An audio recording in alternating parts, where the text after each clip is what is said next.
আপনার কপালে টিপ লাগাইছে কিনা ছোট্টবেলায় জানি না, আমার মনে আছে। আমারটা তো মনে নাই, আমার ইমিডিয়েট যারা বোন আছে, ভাই আছে, আমি এদেরকে দেখেছি। আমার মা পর্যন্ত এই ভুলগুলো করেছেন। হয়তো দাদি বলে দিছে বদনজর থেকে বাঁচানোর জন্য কপালের কোনায় টিপ লাগায় দাও। কি আছে না নাই? আছে না নাই? এখনো লাগায় না?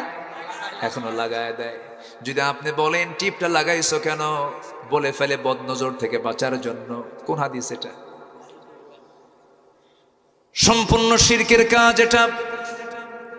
এই জাতীয় বিশ্বাস কখনো লালন করা যাবে না। দেখেছেন কিনা আপনারা, বড় বড় ট্রাক আছে, ট্রাকের পিছনে কিছু কিছু ট্রাকের পিছনে ছেঁড়া জুতা ঝুলানো থাকে, দেখছেন নাকি আপনারা?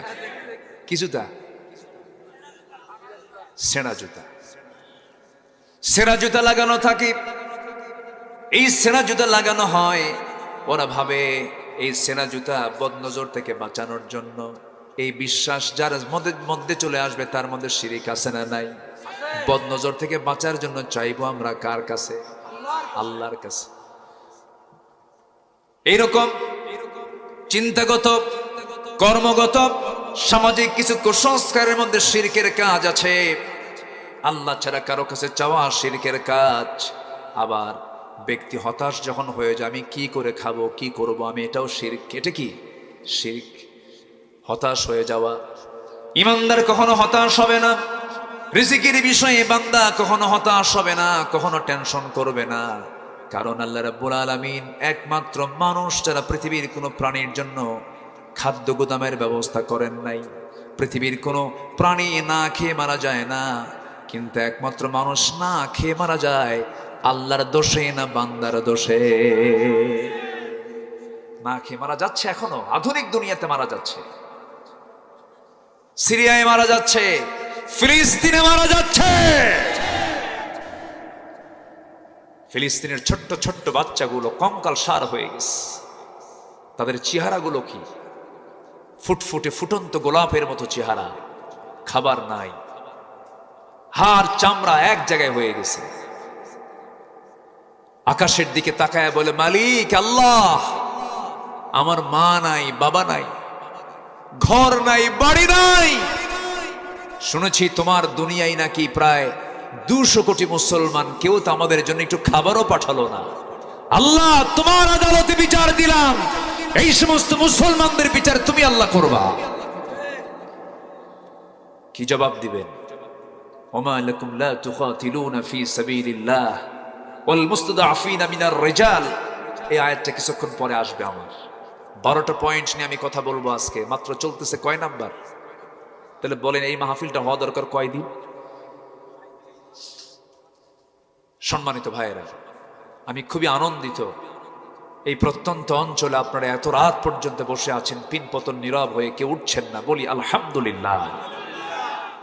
ইসলামী রাষ্ট্র এবং সমাজ গঠনে আমার নবীজির পথ এবং পদ্ধতি, প্রথম হলো সমাজ থেকে শিরিক দূর করে তাওহীদকে প্রতিষ্ঠা করা। জোরে বলি আল্লাহু আকবার।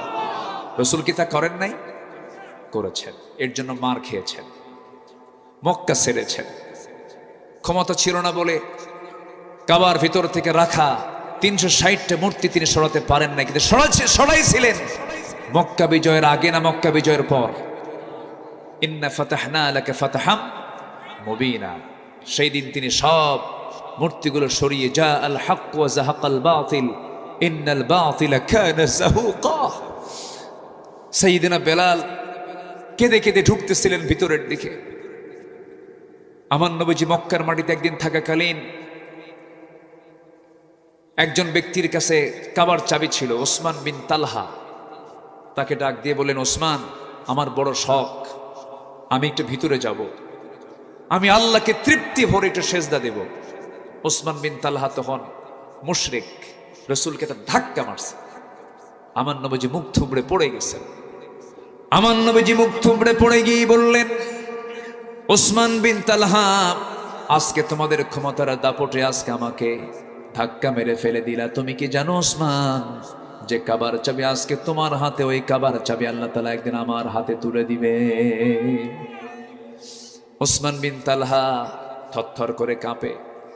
আমার নবীজিকে আস্তে করে কানের মধ্যে মুখ ঢোকায় বলে, ভাই মুহাম্মদ শোনো, তোমার মুখ থেকে যদি যেহেতু এই কথা বের হয়েছে একদিন তোমার হাতে এই কাবার চাবি চলে আসবে, আমি তোমাকে কাবার চাবি দিতে পারি, কিন্তু আবু জেলের কানে যেন এই তথ্য নিউজটা না যায়। ঠিক আছে, যাবে না। আমার নবীজি চট করে তার কাছ থেকে কাবার চাবিটা নিয়ে নিলেন। কাবার চাবি নিয়ে কাবার দরজার তালা তিনি খুললেন, ভিতরে ঢুকে পড়লেন। ভিতরে ঢুকেই তার মেজাজটা খারাপ হলো। দেখতে পেলেন একটা দুইটা নয় 360টা মূর্তি সাজানো আছে। আমার নবীজি এই দৃশ্যগুলো দেখে আমার নবীজির দেহে যে রক্ত আছে সেই রক্তের মধ্যে ইব্রাহিমের রক্ত আছে না নাই, ইসমাইলের রক্ত আছে না নাই। রেগে গেলেন, খেপে গেলেন, মনে মনে ভাবলেন সমস্ত মূর্তিগুলোকে ভেঙ্গে চুরমার করে সব আল্লাহর ঘর থেকে বের করে দেব, কিন্তু পারলেন না। না পারার কারণ হলো সব ছিল, কিন্তু আমার নবীর কাছে রাষ্ট্র ক্ষমতা ছিল না। রাষ্ট্র ক্ষমতা ছাড়া কি এগুলো সরানো সম্ভব নাকি? সম্ভব না। আমার নবীজি পারলেন না। আমার নবীজি 13টা বছর ওই কাবার ভিতরে মূর্তি রেখেই তিনি সেজদা দিয়েছেন, বাধ্য হয়েছেন তিনি। কিন্তু তিনি দোয়া করেছেন, রব্বি আদখিলনি মুদখালা সিদকিন ওয়া আখরিজনি মুখরাজা সিদকিন ওয়াজআল লি মিন লাদুনকা সুলতানান নাসীরা। জোরে বলুন আল্লাহু আকবার। আল্লাহ তুমি আমাকে রাষ্ট্রীয় ক্ষমতা দিয়ে দাও। আমার নবীজি মক্কায় টিকতে পারলেন না, মদিনার দিকে চলে এলেন। মক্কার কুরাইশরা থেমে থাকলো না, বদর যুদ্ধের উস্কানি দেওয়া শুরু করলো। বদর চলে এলো, হুদ চলে এলো, সাহাবীদের জীবন চলে গেল। আমার নবীজির সামনের দুটো দাঁত ভেঙে গেল। দিন কায়েমের সংগ্রাম করতে গিয়ে তায়েফে রক্ত ঝরালেন, মক্কার মাটিতে রক্ত ঝরালেন, মদিনায় চলে আসলেন, উহুদে গিয়ে দুটো দাঁত হারালেন। আমার নবীজি উহুদের দাঁত হারানোর পরের দিন থেকে মৃত্যুর দিন পর্যন্ত সুস্পষ্ট করে কথা বলতে পারতেন না, সামনের দুটো দাঁত তো নাই। আমার নবীজি যখন মারা যাবেন, আম্মা জান আয়েশাকে লক্ষ্য করে বলছেন, আয়েশা রে, আমি দুনিয়া থেকে বিদায় হতেছি, আমি তো কোমরটাকে, দুনিয়াও পাবে আখিরাত পাবে, সব কিছু পেয়ে যাবে, কিন্তু শর্ত হতেছে জীবনের চাইতে সবচেয়ে বেশি প্রিয় মনে করতে হবে আমার রাসূলকে। রাসূলকে ভালোবাসতে হবে, সেই নবীজির ইত্তেবা করতে হবে। সেই নবীজির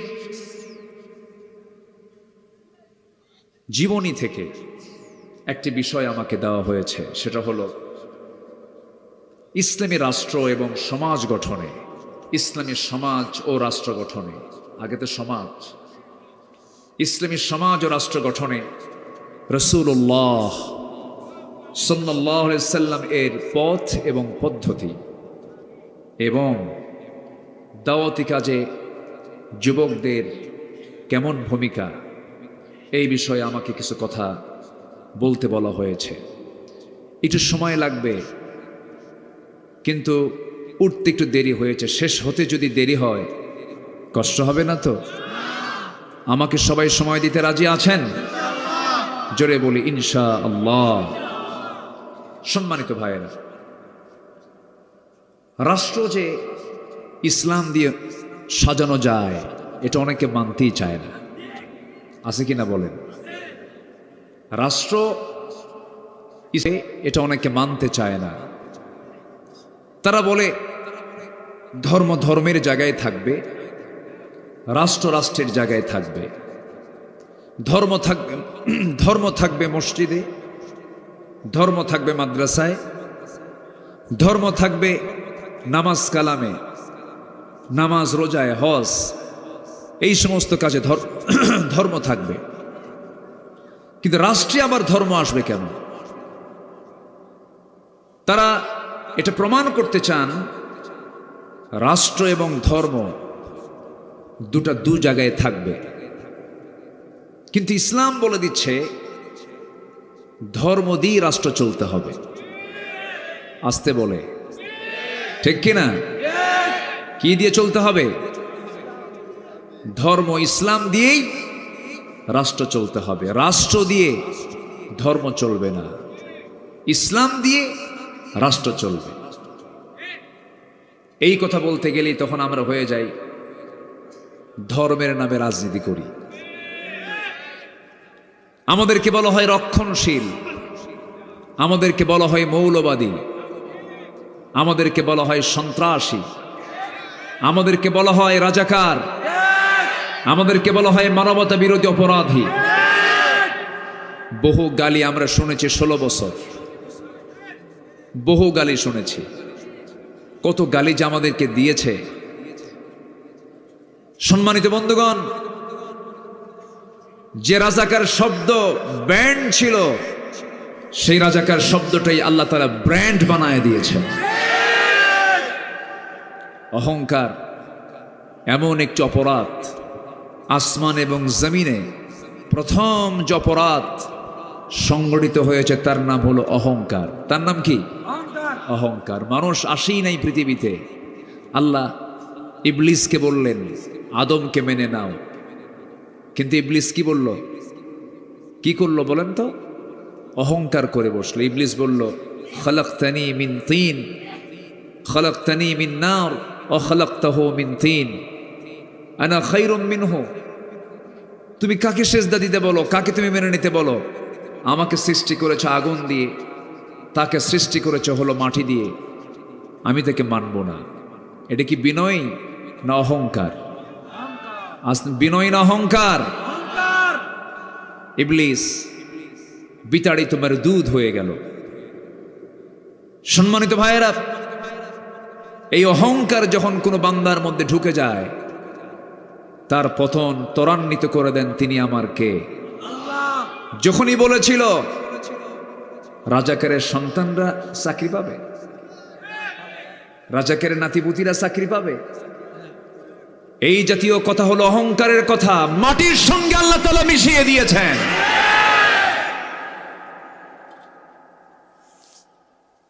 অনেকে বলতো না মরা পর্যন্ত উপায় নাই, বলতো না? 2021, 2041, ভিশন 21, আবার বলল 2041, কিন্তু 24ই শেষ, 24ই শেষ। আমি ভেবেছিলাম যুবকরা মনে হয় ডিভাইসে আসক্ত হয়ে পড়েছে, মাদকাসক্ত হয়ে পড়েছে, গেমস আসক্ত হয়ে পড়েছে, নোংরামিতে জড়িয়ে গেছে, মনে হয় যুব সমাজ শেষই হয়ে গেছে। কিন্তু জাতে মাতাল তালে ঠিক, ঠিক কিনা? কি দেখায় দিল, কি আন্দোলন করলো, এই সাহস যুবকদের ভিতরে তৈরি করে দিয়েছেন তিনি আমার কে। সবগুলো ঝাঁপিয়ে পড়ল 5 অগাস্টের দুপুরের পর। মাত্র টাইম হলো 45 মিনিটস, 45 মিনিট সময়। কি দাপট, কি পাওয়ার, কি ক্ষমতা, সব কিছুকে মাটির সঙ্গে মিশিয়ে দিয়েছেন তিনি আমার কে। মূলত এই বিজয়টা কে দিয়েছেন বলেন তো? যুবকদের মনে সাহস দিয়েছেন কে? যদি পালাতো, যুবকরা যদি পিছপা হতো, আজকে মাহফিল হতো। আল্লাহ রাব্বুল আলামিন বলেন ইল্লা তানফিরু يعذبكم عذابا أليما ويستبدل قوما غيركم ولا تضروه شيئا। তোমরা যদি পালাতে, আমি তোমাদের বিকল্প এমন একটা জাতি চাপিয়ে দিতাম যাদের তোমরা কিছুই করতে পারতে না। আজকে সাহস যোগী আমার সন্তান, আপনার সন্তানরা ঝাঁপিয়ে পড়েছিল, সেই যুবকদের সাহায্য করেছেন তিনি আমার কে? আল্লাহ তাআলা। একটা পরিবেশ যখন পেয়েছি আমরা, 53 বছরে এই পরিবেশ আমরা পাইনি। 1971 সাল, আজকে 2024 সাল, এই 53 বছর আমরা এই অনুকূল পরিবেশ পাইনি। চট্টগ্রামের মাহফিলে 144 দ্বারা বহুবার জারি হয়েছে। বিগত সরকারের আমলে পৃথিবীর বাংলাদেশের বিভিন্ন জায়গায় ইসলাম বিরোধী চক্র বিভিন্ন সময় ষড়যন্ত্র করেছে, কিন্তু 2024 সালের 5 অগাস্টের পর আমরা যে পরিবেশটা পেয়েছি, এই পরিবেশকে আমার আপনার কাজে লাগাতে হবে। এই 53 বছরে কেউ দেশ চালিয়েছে 25 বছর, কেউ চালিয়েছে 16 বছর, কেউ চালিয়েছে 9 বছর, মাঝখান দিয়া মঈনুদ্দিন ফখরুদ্দিনরা চালাইছে কয়েক বছর। সব দেখা শেষ। আগামীর দেশ আমরা দেখতে চাই ইসলামের দেশ, কোরআনের দেশ। রাজি আছেন কারা কারা? হাত উঁচু করে দেখা।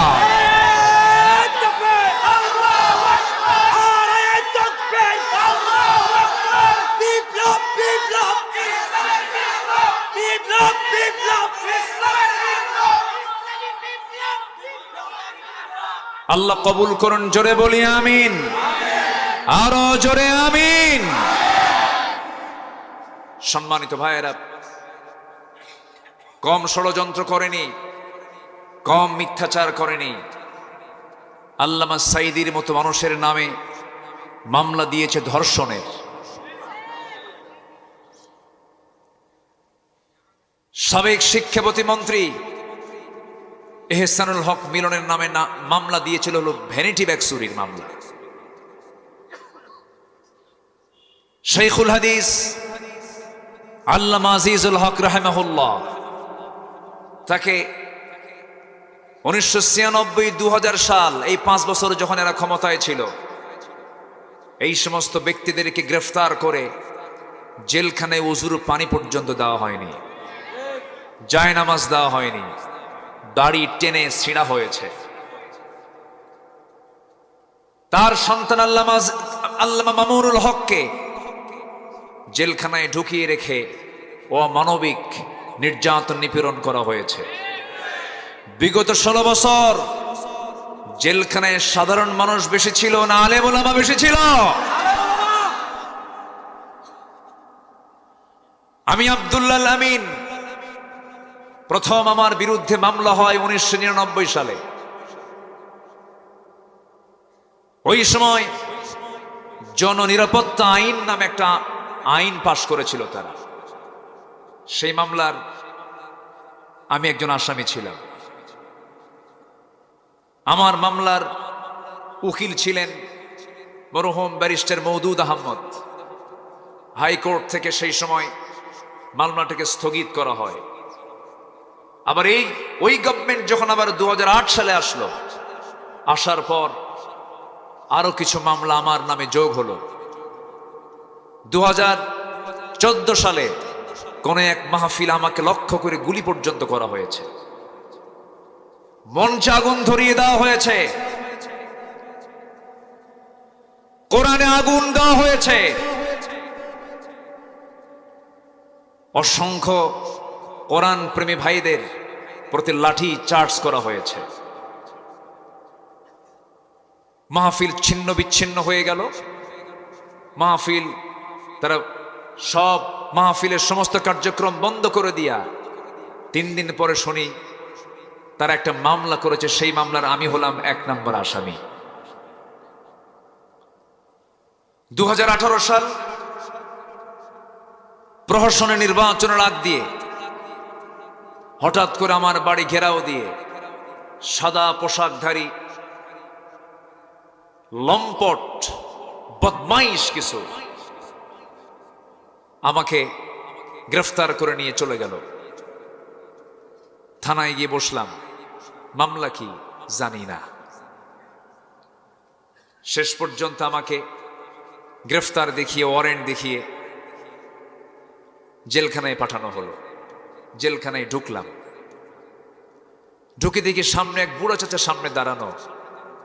আমার দেখি লম্বা একখান সালাম দিল, দিয়া বলে, হুজুর আপনি জেলখানায় ঢুকলেন, খুব খুশি হয়েছি। বললাম, ঢুকলাম জেলখানায়, খুশি করে হলেন আপনি, এটা কেমন কথা? হুজুর ওয়াজ শুনি অনেক দূর থেকে, মুসাফা করতে পারি না, সাক্ষাৎ করতে পারি না, এত সুন্দর এত কাছে আসবেন, এর চাইতে কি বড় আনন্দ আর কিছু আছে নাকি? উনি ওনার দিকটা দেখে খুব খুশি হয়েছে। বললাম, চাচা আপনি জেলখানায় কেন? কে বাবা আমার বয়স 85 বছর, আমার নামে মামলা দিয়েছে হলো বিস্ফোরক মামলা। কি মামলা? বিস্ফোরক মামলা। আমি নাকি বোমা হামলা করছি। বলেন তো 85 বছরের মানুষের হাতের ফিটনেস কি আছে? থাকে? মারবে একদিকে, লাগবে আরেকদিকে, হাত তো কাঁপে। 85 বছরের বৃদ্ধ মানুষটাও মামলা থেকে অব্যাহতি পায়নি। মার কোল থেকে সন্তানকে ছিনিয়ে নিয়ে গুম করা হয়েছে, হত্যা করা হয়েছে, লাশকে টুকরো টুকরো করা হয়েছে। আয়নাঘর সাজানো হয়েছিল। Barrister Arman, brigadier general Abdullah Aman Azmi, এই দুজন ব্যক্তির সঙ্গে আমি সরাসরি কথা বলেছি। শুধু একটাই কথা বললেন কেঁদে কেঁদে, 8টি বছর আয়নাঘরে ছিলাম, আকাশের সূর্য দেখতে কেমন এটা আমাদের কিসমতে জোটে নাই। মীর কাসিম আলী রাহমাহুল্লাহর সুযোগ্য সন্তান আরমান ভাই বললেন, আমার বাবার শাহাদত 8 বছর আগে হয়েছে, আমি জানতাম না। আমি জানতাম যে আমার বাবা বেঁচেই আছেন, সেই দিন জানতে পেরেছি যেদিন আমি আয়নাঘর থেকে মুক্ত হয়েছি। কি চিত্র চিত্রায়িত হয়েছে এই 16 বছর। ফেরাউন বেঁচে ছিল 1600 বছর, আর এরা ছিল 16 বছর। সংখ্যার যে মিল হলো কেমনে বুঝলাম না। হ্যাঁ, কোয়ালিটি এক। হ্যাঁ, ওটা ছিল পুরুষ ফেরাউন, এটা হলো নারী ফেরাউন, মেল ফিমেল।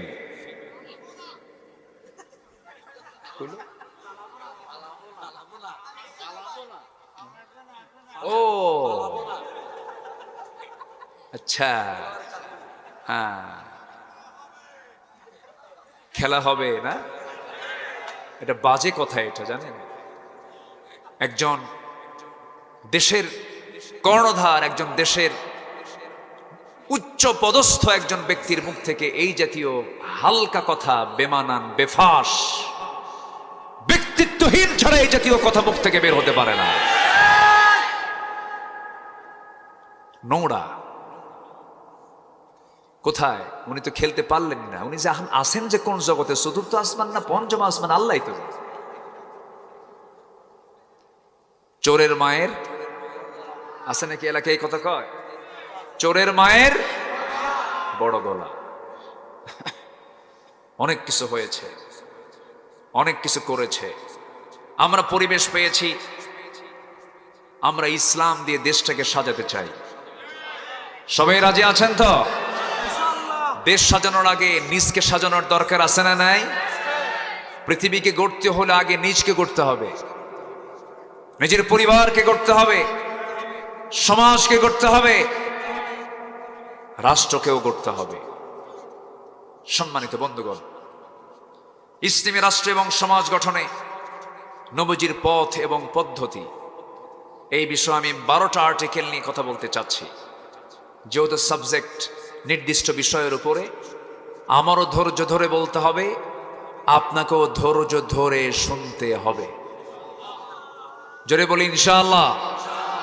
কারো যাওয়া যাবেন, এটা ক্লাস। এটা কি বলেন তো? ক্লাস। কেউ নড়বো না, বসুন। যদি বসতে মন না চায় তাহলে ভাবতে হবে এখানে ওয়াসওয়াসা দেবার জন্য কে আসতেছে। শয়তান তো সাতকানিয়া চেনে না, আসতে কয়। শয়তান কি সাতকানিয়া চেনে? চেনে কি না? চেনে। হ্যাঁ,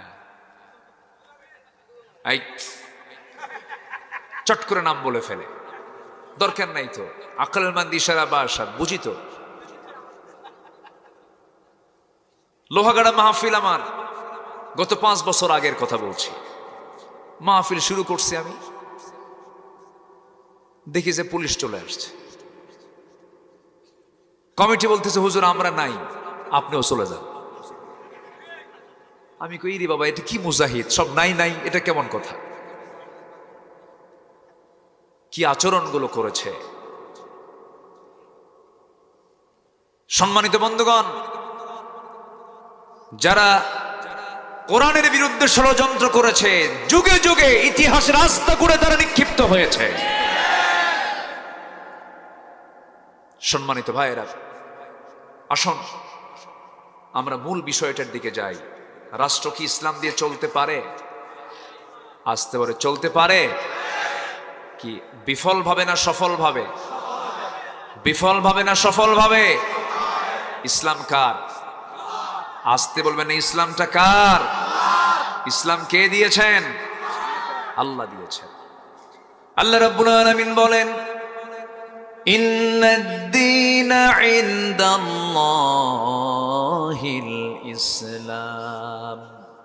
আমার আল্লাহর কাছে মনোনীত দিন, মনোনীত জীবন বিধান দুইটা নয়, তিনটা নয়, চারটা নয়, মাত্র একটা, তার নাম হলো ইসলাম। ইসলাম কার? আল্লাহ।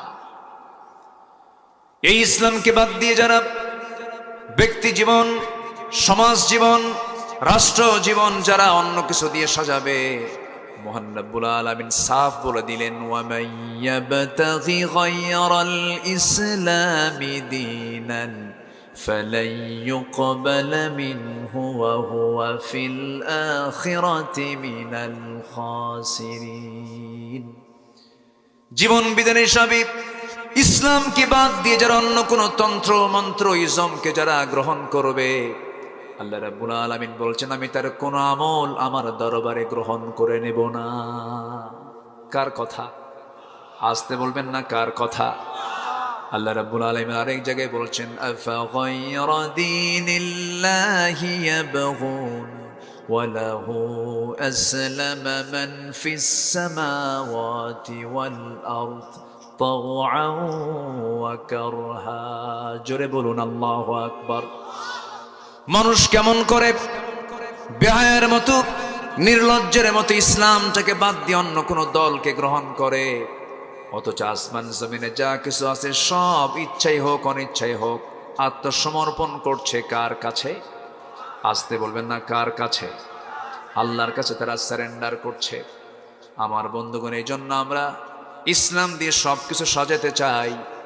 আমার নবীজি সমাজ এবং রাষ্ট্র গঠনে যে পথ পদ্ধতি তিনি দেখিয়েছেন, তিনি একটা রাষ্ট্র গঠন করতে নিয়ে এক নাম্বার তিনি খেয়াল করেছেন, সমাজ থেকে শিরিককে কেমন করে দূর করা যায়। কি দূর করা যায়? শিরিককে কেমন করে দূর করা যায়। আল্লাহ তাআলা বলছেন, ওয়া'বুদুল্লাহা ওয়া লা তুশরিকু বিহি শাইআন ওয়া বিল ওয়ালিদাইনি ইহসানা। জোরে বলুন আল্লাহু আকবার। সূরা নিসা আয়াত নাম্বার 36, আল্লাহ রাব্বুল আলামিন বলছেন, তোমরা আল্লাহর ইবাদত করো এবং আল্লাহর সঙ্গে শরীক স্থাপন করো না। কারণ একটা রাষ্ট্র গঠনে সবচেয়ে গুরুত্বপূর্ণ দিক হলো সমাজ থেকে সমস্ত শিরিক দূর করতে হবে। রাষ্ট্রের মধ্যে শিরিক রাখা যাবে না। আমার নবী যে যুগে এসেছিলেন সেই যুগে শিরিক ছিল কি ছিল না? আসতে কয়, শিরিক ছিল কি ছিল না? ছিল। এমনকি কাবার ভিতর পর্যন্ত 360টা মূর্তি তারা সাজিয়ে রেখেছিল, লাত মানাত উজ্জা সহ, হবল সহ। আল্লাহর ঘর কাবার মধ্যে তারা এগুলোকে সাজিয়ে রেখেছিল, ভাগ্যের প্রতীক মনে করত। ওই আরবের পত্তলিকরা, আরবের এই কুরাইশরা এই সমস্ত শিরকের কাজে তারা নিজেকে মত্ত রেখেছিল। আমার নবী যে যুগে জন্ম নিয়েছেন সেই যুগে এই অবস্থা ছিল। চারিত্রিক এত নিম্নমান ছিল যে নারীর কোনো মূল্যায়ন ছিল না, নারী জাতির কোনো দাম ছিল না। সুদ ছিল সমাজে অ্যাভেলেবেল। তারা পানির চাইতে মদ্যপানটা বেশি করত। সেই মদ, সেই সুদ এবং সেই জেনা আমার দেশে বুঝি নাই। আসতে বলে, আসতে বলে, আছে না নাই? আছে, সবই আছে। ওই যুগে যা ছিল আমার আপনার দেশে এই যুগে এসে তাই আমরা দেখতে পাচ্ছি।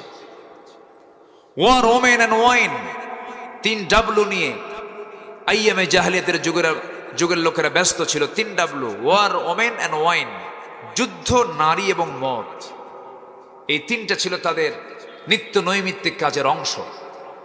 ঠিক তেমনি আজ দুনিয়া জুড়ে এই তিনটি অপকর্ম সবচেয়ে কম না সবচেয়ে বেশি?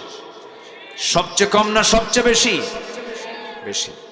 বিজ্ঞানের চরম উৎকর্ষ সাধন হয়েছে, মানুষ অনেক প্রযুক্তিকে ব্যবহার করছে, কিন্তু চারিত্রিক মান ঊর্ধ্বমুখী না নিম্নমুখী? নিম্নমুখী। মানুষ পশুর চেয়েও নিকৃষ্ট রূপ নিয়েছে, যা পশুর মধ্যে নাই, যা তা আজকে মানুষের মধ্যে দেখা যাচ্ছে। সম্মানিত ভাইয়েরা, আমার নবীজি যে যুগে জন্ম নিয়েছিলেন সেই যুগটাও ছিল চরম নোংরা। সেই যুগের মানুষগুলো এত অসভ্য ছিল, এত বর্বর ছিল। কন্যা সন্তান হয়েছে, কন্যা সন্তান হলেই জীবন্ত পুঁতে হত্যা করত নিজের বাপ মা। এতটাই পাষাণ ছিল সে যুগের মানুষ। সেই যুগের মানুষগুলোকে আমার রাসূল কোনো জাদুমন্ত্র দিয়া, দুনিয়ার কোনো তন্ত্রমন্ত্র দিয়ে দুনিয়ার শ্রেষ্ঠ মানুষে রূপ দেননি। যা হয়েছে পরিবর্তন একমাত্র কিতাব। কি দিয়া? আসতে বলবেন না, কি দিয়া? কোরআন দিয়ে। সম্মানিত ভাইয়েরা, আমার নবীর সামনে একজন সাহাবী নতুন ইসলাম কবুল করেছেন। মনটা তার খুব খারাপ, দিন যাচ্ছে, তার চোখের পানি আরো বাড়তেছে। আমার নবীজি বলে ফেললেন, সাহাবী, দিন গ্রহণ করেছে, এটা তো তোমার আনন্দের কথা, তুমি কান্দো কেন? কি হয়েছে? সেই সাহাবী বললেন, ইয়া রাসূলুল্লাহ, আমি দিন গ্রহণ করেছি, ইসলাম কবুল করেছি, আমি নিজেকে ভাগ্যবান মনে করি, কিন্তু আমার কাছে একটা জিনিস বারবার উকি মারতেছে। আমি জীবনে যত গুনাহ করেছি সমস্ত গুনাহ হয়তো আল্লাহ মাফ করে দিতে পারেন, কিন্তু আমার কাছে মনে হয় একটা গুনাহ আল্লাহ রাব্বুল আলামিন আমার মাফ করবেন না। আমার নবীজি বললেন, সাহাবী, কি হয়েছে বলো, মুখ খুলে বলে ফেলো, আমার সামনে তুমি কিছু লুকোচুরি করো না, কি হয়েছে বলো। সাহাবী আমার নবীর সামনে দুটো হাঁটু গেড়ে দিয়া কাদা কাদা কণ্ঠে বলছেন, হুজুর, আমি জীবনে একটা মারাত্মক অপরাধ করেছি। কি করেছে বলো? আমি খুন করেছি। কাকে খুন করেছে বলো? হুজুর, কাউকে খুন করি নাই, নিজের কন্যা সন্তানকে আমি নিজ হাতে দুনিয়া থেকে বিদায় করেছি। আমার কাছে মনে হয় এই গুনাহটা আল্লাহ রাব্বুল আলামিন আমার মাফ করবেন না। নবীজির কাছে মনে হয়ে গেল, দেখি তো কথাটা শুনি। রাসূল বলছেন, সাহাবী, শুনেছে এরকম কাহিনী, কিন্তু আমি কারো কাছে বর্ণনা শুনি, তুমি একটু বলো তো কি হয়েছিল, বলো। আমার নবীজি তাকে সামনে বসায়া দিলেন। সুশ্রী চেহারার সেই সাহাবী দাহিয়ে কলবি আমার নবীর সামনে বসে চোখের পানি ফেলে ফেলে কেঁদে বলছেন, হুজুর, মনটা আমার বড় পাষাণ ছিল, ঈমান যখন আনি নাই, দিলের মধ্যে মায়া দয়া কিছুই ছিল না। স্ত্রী গর্ভে সন্তান এলো, বউটাকে বললাম, যাও বাবার বাড়ি, সন্তান যদি ছেলে হয়, সন্তান ছেলে হলে পরে নিয়ে আসবে, মেয়ে সন্তান হলে পরে জীবন্ত পুঁতে হত্যা করবে। মেয়ে সন্তানের কোনো স্থান আমার বাড়িতে হবে না। বউটা আমার চলে গেছে, সন্তানটা মেয়ে হয়েছে, আমাকে বলল না। সন্তানটা আমার চোখের আড়ালে, আমার বউটা তার মায়া না ছাড়তে পেরে ধীরে ধীরে বড় করতে লাগলো। বড় হয়ে গেছে 6 বছর, কোনোদিন আমার চোখের সামনে পড়ে নাই। একদিন হঠাৎ করে আমার চোখের সামনে বাচ্চাটা ধরা পড়ে গেছে। আমি চট করে তার হাতটা ধরে ফসলাম। আমার মতোই চোখ, আমার মতোই নাক, আমার মতোই কপাল, আমার মতোই চুল, আমার মতো হাত পা। সন্দেহ লাগলো, সন্তানটাকে শক্ত করে ধরে বউয়ের সামনে দাঁড়িয়ে নিয়ে বললাম, আমার স্ত্রী, হলফ করে বলো তো, সত্যি করে বলো তো, সন্তানটা কার সন্তান? আমার স্ত্রী থরথর করে কাঁপে আর বলে, স্বামী গো, আপনার সন্তানের তথ্য আমি কতক্ষণ গোপন করব? এই সন্তান তো 6 বছর আগে আমার গর্ভ থেকে এসেছিল, আমি আপনাকে জানাই না, আপনার ঔরসের সন্তান এটা। হুজুর, এই কথা বলার সঙ্গে সঙ্গে আমি অগ্নিশর্মা হয়ে গেলাম, প্রচন্ড ক্ষিপ্ত হলাম, কিন্তু প্রকাশ করলাম না, ভিতরে ভিতরে চরম জ্বলে উঠলাম, অভিনয় করা শুরু করলাম। তৎক্ষণাৎ মেয়েটাকে জড়িয়ে ধরে আদর করলাম, চুমু দিলাম, আর বললাম, মা, তোমাকে কোনোদিন কাছে নেই না, আজকে কাছে নিয়েছে, তোমাকে নারীর বাড়িতে বেড়াতে নিয়ে যাব। অভিনয় শুরু করে দিলাম। মেয়েটা দারুণ খুশি হয়ে বলে, মা, আব্বার সঙ্গে আগে পরিচয় করে দাও নাই কেন? আমার বাবা তো অনেক ভালো মানুষ। আমার মেয়েটা আমার কাছে আশ্রয় নিল, পৃথিবীর শ্রেষ্ঠ নিরাপদ কোল আমাকে মনে করে আমার সঙ্গে রওনা দিল। নারীর বাড়ির কথা বলে আমি তাকে নিয়ে রওনা করলাম। নারীর বাড়ির দিকে না গিয়ে আমি চলে গেলাম সোজা জঙ্গলের দিকে। জঙ্গল পার হচ্ছি, মেয়েটার মুখটা ছোট হয়ে যাচ্ছে। মেয়েটা কেঁদে কেঁদে বারবার বলছে, বাবা তুমি এইদিকে আসো কেন? নানির বাড়ি কি তুমি যাবা না? কিচ্ছু বললাম না। জঙ্গল পার হওয়ার পরে গর্ত খনন শুরু করলাম কোদাল দিয়ে। দুপুর বেলা গর্ত খনন করছে আর মেয়েটা বারবার আমাকে ইঙ্গিত দিচ্ছে, বাবা নানির বাড়ি কখন যাবে? তুমি এখানে গর্ত খনন কেন করো? হুজুর আমি যখন গর্ত খনন করছিলাম, ইয়া রাসূলুল্লাহ, বালুগুলো ছিটকে এসে আমার দাড়ির মধ্যে ঢুকে যায়, আর আমার মেয়েটা তার কচি কচি হাত দিয়ে নখ দিয়ে খিলাল করে করে সেই মাটিগুলো সাফ করে দেয়। আমি আমার কোদাল দিয়ে যখন গর্ত খনন করছিলাম, আমার শরীর থেকে দুপুরবেলা দ্বিপ্রহর আমার শরীর থেকে ঘামগুলো ঝরতেছিল। আমার মেয়েটা গামছা দিয়া সে ঘামগুলো বারবার ঝরে দেয়, ঘামগুলো বারবার মুছে দেয়, আর বলছে, বাবা গর্ত খনন কেন করো? কিচ্ছু বললাম না, দয়া মায়া হলো না। গর্ত খনন যখন শেষ হয়ে গেল, আমার মেয়েটাকে মুস্কি একখান হাসি দিয়ে বললাম, মা দেখো তো গর্ত খনন কেমন হয়েছে। আমার মেয়েটা সরল মনে আমার দিকে মুস্কি একখান হাসি মেরে, সন্তানটা সরল মনে গর্তের কাছে গিয়ে যখন উকি মেরে দেখতে লাগলো, আমি পিছন দিকে চলে আসলাম। পিছন দিকে এসে পিছন দিক থেকে এত জোরে একটা ধাক্কা মারলাম, গর্তের মধ্যে উপর হয়ে পড়ে গেল। সন্তানটা আবার চিত হয়ে দুইটা হাত এক জায়গায় করে বলছে, বাবা বুঝতে পেরেছি মার কথাটাই সত্য হয়েছে। আমার মা যা বলেছিলেন তাই হলো। বাবা তুমি আজকে আমাকে মেরে ফেলার জন্য এই জায়গায় নিয়ে এসেছ, কিন্তু বাবা তোমার কাছে আমার শেষ একটা আবদার, বাবা আজকে তুমি আমাকে প্রাণে বাঁচায় দাও। আমি তোমার কাছে ওয়াদা করছি, জীবনে এই চেহারা তোমার সামনে দেখাবো না, প্রয়োজনে ভিক্ষা করে খাবো, আমি তোমার কাছে কোনোদিন আসবো না। বাবা বারবার বলার পরও দিলটা নরম হলো না হুজুর। হাতের মধ্যে পাথর নিলাম, পাথর একখান নিয়া শিরকিয়াতের কারণে, জিহালাতের কারণে আমার ওই সন্তানটার কলিজা বরাবর মেরে দিলাম। ফিঙ্কি দিয়ে রক্ত বের হয়ে গেল। আমার নিজের হাতে কোদাল দিয়া, মাটি দিয়া, বালু দিয়া, চাপা দিয়া জনমের মতো শেষ করে দিলাম। কিন্তু বারবার সারা জীবন কখনো মনে হয় নাই, কিন্তু দিন গ্রহণ করার পরে আমি যখন রাতে ঘুমাতে যাই, যখন খেতে যাই, তখন যেন মনে হয় সন্তানটা পিছন থেকে আমাকে ডাকে। আমার নবীজি কথাটা শোনার পরে বলছেন, সাহাবী তুমি কি জানো ইসলাম এমন একটি দিনের নাম, যদি কোনো বান্দা নতুন করে দিন ধর্ম গ্রহণ করে নেয়, তার যত বড় গুনাহ হোক না কেন, পূর্বের সমস্ত গুনাহ আমার আল্লাহ মাফ করে দেয়। আমার ভাইরা, সে অসভ্য মানুষগুলোকে, সেই বর্বর মানুষগুলোকে, সেই জাহেলি মানুষগুলোকে আমার নবীজি এক সুতার কাঠিতে আবদ্ধ করেছেন, এক প্ল্যাটফর্মে নিয়ে এসেছেন।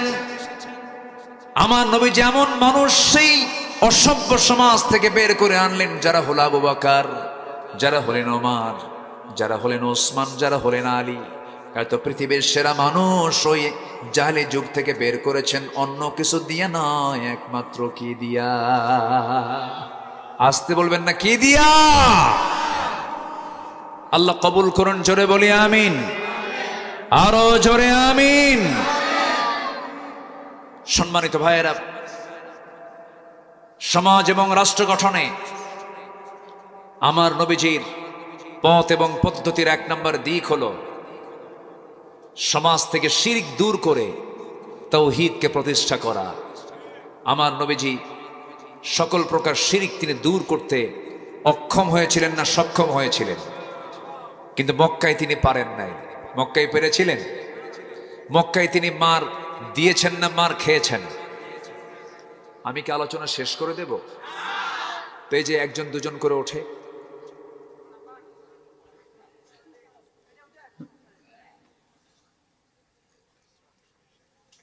আপত্তি? কোনো সমস্যা? কিছু হলে দোয়া করে দেব, সমস্যা নাই, আপনাকে কষ্ট দেব না। দয়া করে কেউ উঠবেন না, একটু বসুন। খুব যদি প্রবলেম হয় একটু নখটা উঁচু করবেন, বুঝবো যে হ্যাঁ আপনার একটু চাপচুপ আছে, যান। কিন্তু দয়া করে কেউ বিনা কারণে এই লোভনীয় জায়গা থেকে উঠবেন না। আপনি কি জানেন এখানে যতক্ষণ বসবেন ততক্ষণ গুনাহ মাফ হতে থাকবে? জোরে বলে সুবহানাল্লাহ। আল্লাহ তুমি সবাইকে শেষ অবধি, শেষ তক দোয়া পর্যন্ত থাকার তৌফিক তুমি আল্লাহ সবাইকে দিয়ে দাও। জোরে বলে আমিন।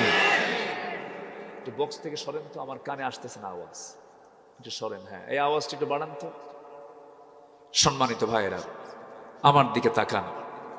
তাহলে ইসলামী সমাজ এবং রাষ্ট্র গঠনে যে পথ পদ্ধতি রাসূল দিয়েছেন তার এক নম্বর হলো সমাজে শিরিক থাকবে না তাওহীদ থাকবে? বলেন, শিরিক না তাওহীদ? আমার দেশের বিভিন্ন জায়গায় মোড়ে মোড়ে কিছু মাজার শরীফ আছে না নাই? আসতে বলবেন না, আছে না নাই? আছে। থাকুক, কবর থাকতেই পারে, অতটুকু পর্যন্ত আমি যেতে পারি। আসসালামু আলাইকুম ইয়া আহলাল কবর, বাস শেষ। কিন্তু আমার দেশে বিশেষ লোক মারা গেলে তখন তার নাম কি হয়ে যায়? কবর না মাজার? বলেন, কবর না মাজার? মাজার। আমার মাইনুদ্দিন ভাই, তিনি পৃথিবীর শ্রেষ্ঠ দেশ, লোভনীয় দেশ মক্কা এবং মদিনাকে বুকে লালন করে থাকেন, আলহামদুলিল্লাহ। এটা ভাগ্যবান। ইউরোপ আমেরিকায় যাওয়া কোনো ভাগ্যের বিষয় নয়। কে বলছে ইউরোপ আমেরিকায় শান্তি আছে? কে বলছে? পৃথিবীতে সবচেয়ে মানসিক রোগী বেশি হলো আমেরিকায়, সবগুলো পাগলা। ক্ষমতায় আসছে, এটাও তো একটা পাগল। আসতে কয়, আসতে কন কেন? আছে না সমস্যা? আছে না একটু সমস্যা? আছে না? যারা মদ খায় তারা কি ঠিক থাকে? মদ খেলে তাল না মাতাল? আজ থেকে তাল না মাতাল? ওরা আরাম পায় না, সুখ নাই। এই জন্য অফ ডেতে, হলিডেতে ওরা একটু সুখ খুঁজে। সুখ খুঁজে হলো মদের ভিতরে। ওরা আবার বিশেষ দিনে বছর একবার তারা আবার তার বাপ মার সমাধিতে যায়।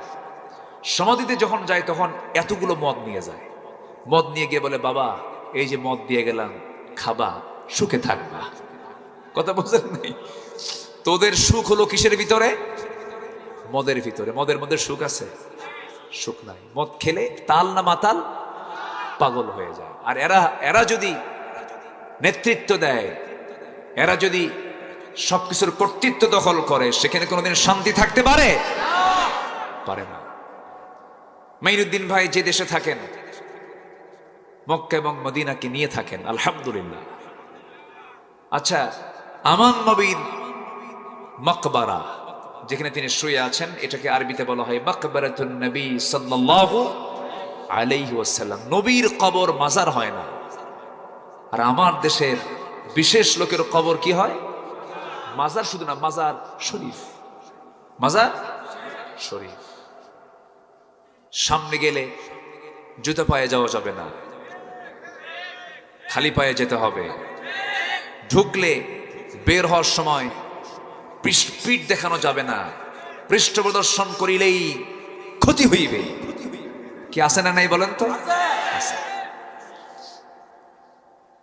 আমি খুলনার খান জাহান আলী রাহেমাহুল্লাহর কবর সামনে পেলাম। ভাবলাম একটু জিয়ারা করি। সামনে পাইছি, ভিতরে ঢুকবো, এক সন্ত্রাস গরুর মতো চোখ বানাইছে। আমি জুতা নিয়ে ঢুকতেছি। আমাকে বলে, আপনি কি পবিত্রতা বোঝেন না? আপনি মাজার শরীফে জুতা হাতে নিয়ে ঢোকেন? বললাম, নবীর কবরে ঢুকলাম জুতা হাতে নিয়ে। নবীর মাকবারা জিয়ারা করলাম, সাথে জুতা হাতে ছিল, সেখানে কোনো সমস্যা নাই। তুমি কে? আমার দিকে দেখে এরকম চোখ গরম গরম করে আছে। তো বলতে, জুতা এখানে থুয়ে যান। বললাম, জুতা যদি চুরি হয় দোষ নাই, তুই তো চোর, জুতা চোর।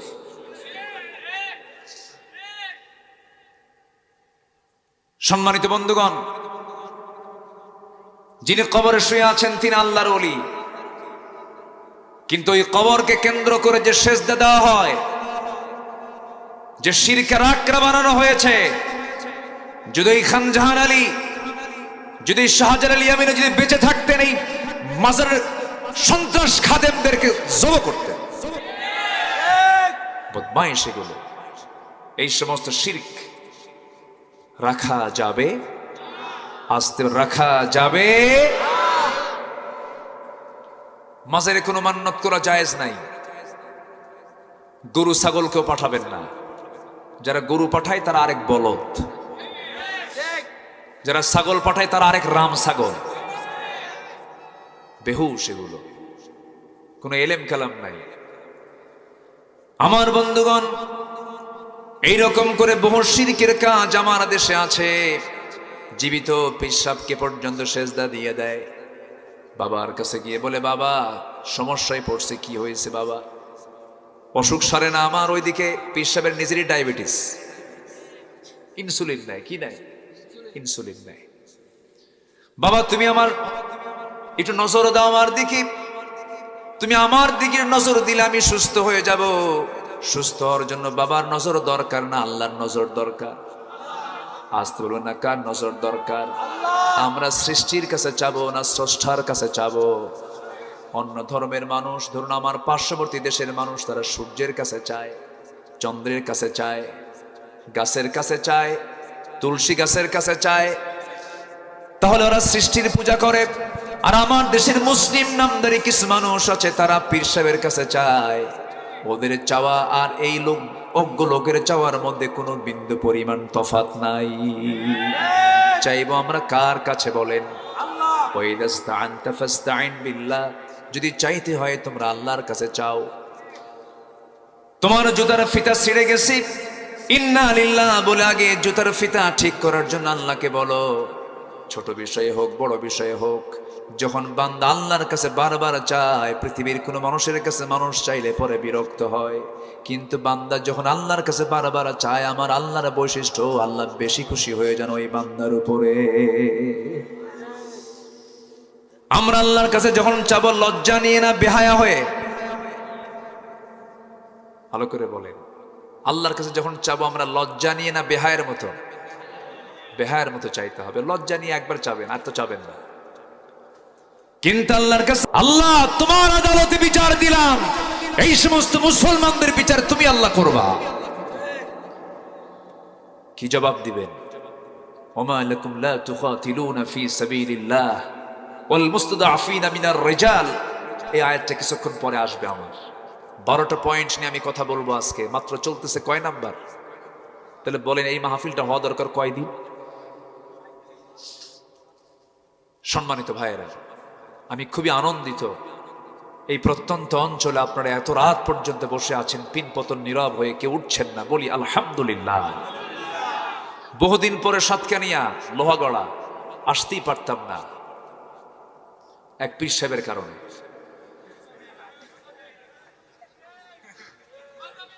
সম্মানিত ভাইয়েরা, সম্মানিত বন্ধুগণ, ধরে ধরে ধরে না, ধরলে আল্লাহ ছাড়ে না। এক বেয়াদব 2 বছর আগে আমাদের নামে তালিকা করেছিল 116 জন আলিমের নাম। জানেন না আপনারা? 116 জন আলিমের নামের তালিকা করেছিল। আরে কালা মানিকগণ কেন? খালি মানিকগণ? কালা তো আল্লাহ বানায় দিছে। আমরাও তো কালা, ঠিক আছে না? কালা তো আল্লাহ, আল্লাহ বানায় দিছে। কালো, ধলা, লম্বা, খাটো। আপনার বউটা যদি কালো হয়, আপনি কি কালা হবেন? সংসার হবে? সংসার হবে? হবে না। আপনার বউটা যদি কালো হয়, আপনি বলতে পারবেন না, তো বললে তো সংসার হবে না। আপনাকে বলতে হবে, তুমি আমার চোখে পূর্ণিমা রাতের চাঁদের চেয়েও চকচক।